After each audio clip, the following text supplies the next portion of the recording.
सूरज धीरे धीरे इस्राएल की पहाड़ियों के ऊपर उगा और उसकी सुनहरी रोशनी जौ के खेतों और जैतून के बागों पर फैल गई, जो सुबह की हल्की हवा में धीरे धीरे लहरा रहे थे। समुद्र के पास बसे एक छोटे से नगर में अमित्तै का पुत्र, एक भविष्यद्वक्ता रहता था। उसका नाम योना था। अपने लोगों के बीच वह उस व्यक्ति के रूप में जाना जाता था जो प्रभु की आवाज सुनता था, एक ऐसा मनुष्य जिसे कठिन समय में परमेश्वर के वचन बोलने के लिए चुना गया था। योना को अपनी भूमि से प्रेम था। उसे आराधनालय से उठती हुई इब्रानी प्रार्थनाओं की ध्वनि प्रिय थी, पर्वों का उल्लास प्रिय था और अब्राहम से लेकर मूसा तक चली आ रही वाचा की कहानियां प्रिय थीं। वह इस्राएल से गहराई और उत्साह से प्रेम करता था और उसी प्रेम के कारण उसके मन में इस्राएल के शत्रुओं के प्रति, विशेषकर अश्शूर की महान नगरी नीनवे के प्रति क्रोध भरा हुआ था। नीनवे उसके लिए केवल मानचित्र पर स्थित कोई दूर की जगह नहीं थी, वह आतंक का प्रतीक थी। अश्शूरी क्रूर योद्धा थे जिनका भय सभी राष्ट्रों में फैला हुआ था। वे नगरों को नष्ट करते, लोगों को दास बनाते और निर्दयता से शासन करते थे। योना के लिए नीनवे वह सब कुछ दर्शाती थी जो परमेश्वर की प्रजा के लिए खतरा था। तभी प्रभु की आवाज योना तक पहुंची, स्पष्ट और अचूक, और उसने उसके हृदय को झकझोर दिया। उठ, उस महान नगरी नीनवे को जा और उसके विरुद्ध पुकार कर कह, क्योंकि उसकी दुष्टता मेरे सामने आ पहुंची है। योना ठिठक गया। नीनवे, सभी स्थानों में से नीनवे। योना परमेश्वर के स्वभाव को जानता था। वह जानता था कि प्रभु अनुग्रहकारी और दयालु है, विलंब से क्रोध करने वाला और करुणा से परिपूर्ण है। और योना को एक बात का गहरा भय था, यदि नीनवे ने पश्चाताप किया तो परमेश्वर उन्हें क्षमा कर सकता है। और योना नहीं चाहता था कि नीनवे को क्षमा मिले, इसलिए आज्ञा मानने के लिए उठने के बजाय योना भागने के लिए उठ खड़ा हुआ।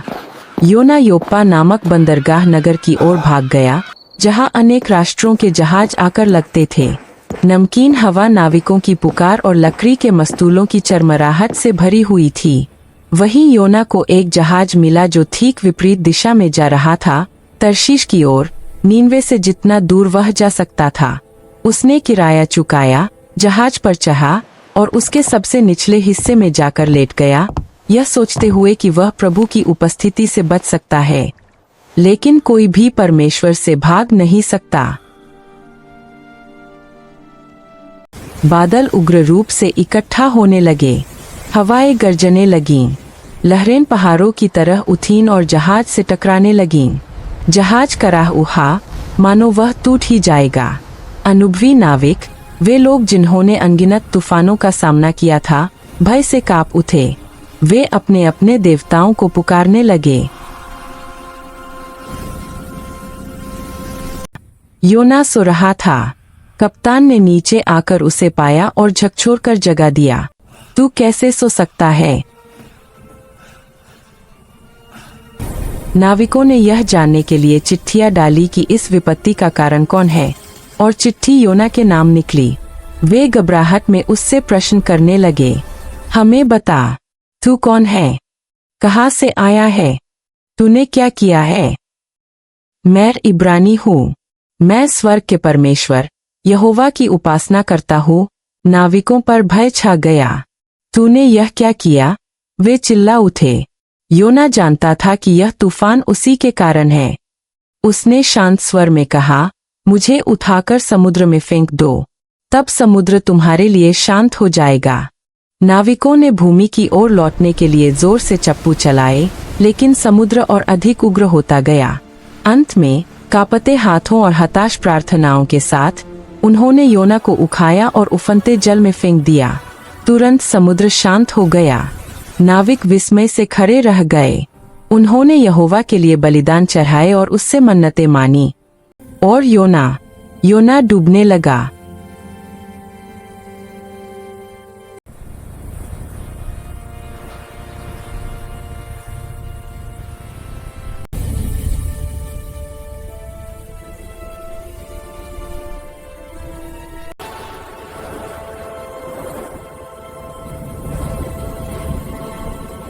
यहोवा का वचन दूसरी बार योना के पास पहुंचा। उठ, उस महान नगरी नीनवे को जा और जो संदेश मैं तुझे दूं उसे वहां प्रचार कर। नीनवे अत्यंत विशाल नगर था, इतना बड़ा कि उसे पार करने में 3 दिन लगते थे। उसकी ऊंची ऊंची दीवारें दूर से ही दिखाई देती थीं। उसकी सड़कों पर व्यापारी, सैनिक और सरदारों की चहल पहल थी। योना नगर में गया और प्रचार करने लगा, अब और 40 दिन और नीनवे नष्ट कर दिया जाएगा। बस इतना ही, न कोई विवरण, न दया का उल्लेख, केवल न्याय की घोषणा। परंतु फिर कुछ अद्भुत हुआ। लोगों ने उसकी बात सुनी। सबसे गरीब नागरिक से लेकर स्वयं राजा तक नीनवे के लोगों ने उस संदेश पर विश्वास किया। उन्होंने उपवास किया, ठाठ ओढ़ा, वे परमेश्वर की ओर पुकारने लगे। उन्होंने अपने हिंसक और दुष्ट मार्गों को छोड़ दिया। राजा अपने सिंहासन से उठा, अपने राजसी वस्त्र उतार दिए और राज में बैठ गया। उसने कहा, कौन जानता है, संभव है कि परमेश्वर अपना मन बदल ले, करुणा करे और हम नष्ट न हो। और परमेश्वर ने उनका पश्चाताप देखा और परमेश्वर ने अपना मन बदल लिया। उसने वह विनाश नहीं लाया जिसकी उसने चेतावनी दी थी। नीनवे बचा लिया गया। योना को तो आनंदित होना चाहिए था, पर इसके बजाय वह क्रोधित हो उठा। वह नगर से बाहर निकल गया और परमेश्वर से चिल्लाकर बोला, हे यहोवा, क्या मैंने यही बात नहीं कही थी जब मैं अपने देश में था? इसी कारण मैं तर्शीश को भाग गया था। वह नगर के पूर्व की ओर जाकर एक झोंपड़ी बनाकर बैठ गया, यह देखने के लिए कि आगे क्या होगा। वह अब भी आशा करता था कि शायद नीनवे नष्ट हो जाए। तब परमेश्वर ने योना को एक पाठ सिखाया। प्रभु ने योना के ऊपर एक पौधा उगाया, जिससे तपती हुई धूप से उसे छाया मिली। उस पौधे के कारण योना बहुत प्रसन्न हुआ। पर अगले ही दिन परमेश्वर ने एक कीड़ा भेजा, जिसने उस पौधे को काट खाया और वह सूख गया। फिर परमेश्वर ने एक हुलसाने वाली पूर्वी हवा भेजी।